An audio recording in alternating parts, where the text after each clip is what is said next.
ওটা রাত্র পার হয়ে যাবে যেদিন বাইজিদ বোস্তামি 5 লক্ষ খ্রিস্টান পাদ্রী যার হাতে মুসলমান হয়েছিল, 5 লক্ষ এক বৈঠকে।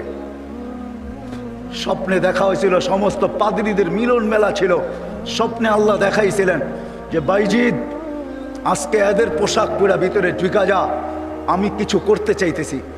ওদের পোশাক পরে ভিতরে ঢুকা গেছে। সবচেয়ে বড় পাদ্রী যখন স্টেজে বসছে তো তার চৌকি, তার চেয়ার হেলতে শুরু করছে, মুখ বন্ধ হয়ে গেছে। তো বাইজিদের সমস্ত পাদ্রীরা বলছে, আপনি আমাদের পোপ, আপনি আমাদের বড়, আপনার থেকে আমরা জ্ঞান পাই, আমাদের ভিতর আলোকিত হয়, আপনি মুখ দিয়া কথা খোলেন না কেন, বলেন না কেন? তো পাদ্রী বলতেছে, বলবো তো বলবো কি করে, এখানে একজন মুহাম্মাদি বসে আছে যার কারণে আমার চেয়ার হেলতেছে, আমার মুখ বন্ধ হয়ে আসতেছে। সমস্ত পাদ্রীরা বলছে, দেখা দেন, গর্দান উড়াইয়া দিব এক্ষণ। বলছে না, জুরুম আসছে বিদায় এটা কোনো দোষণীয় না, এই জন্য গর্দান উড়াইয়া দিবে, এটা হয় না।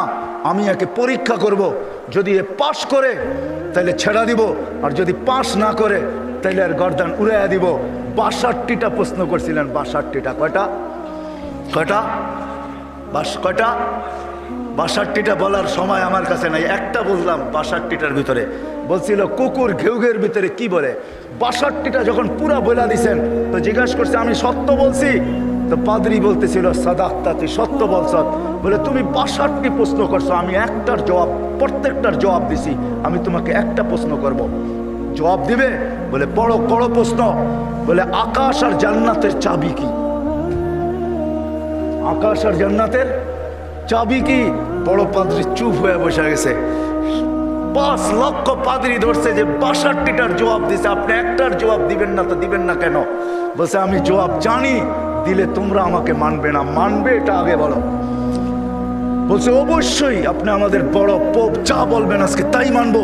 বলে জান্নাত আর আকাশের চাবি হইল লা ইলাহা ইল্লাল্লাহ মুহাম্মাদুর রাসূলুল্লাহ। 5 লক্ষ একবারে মুসলমান হয়েছে।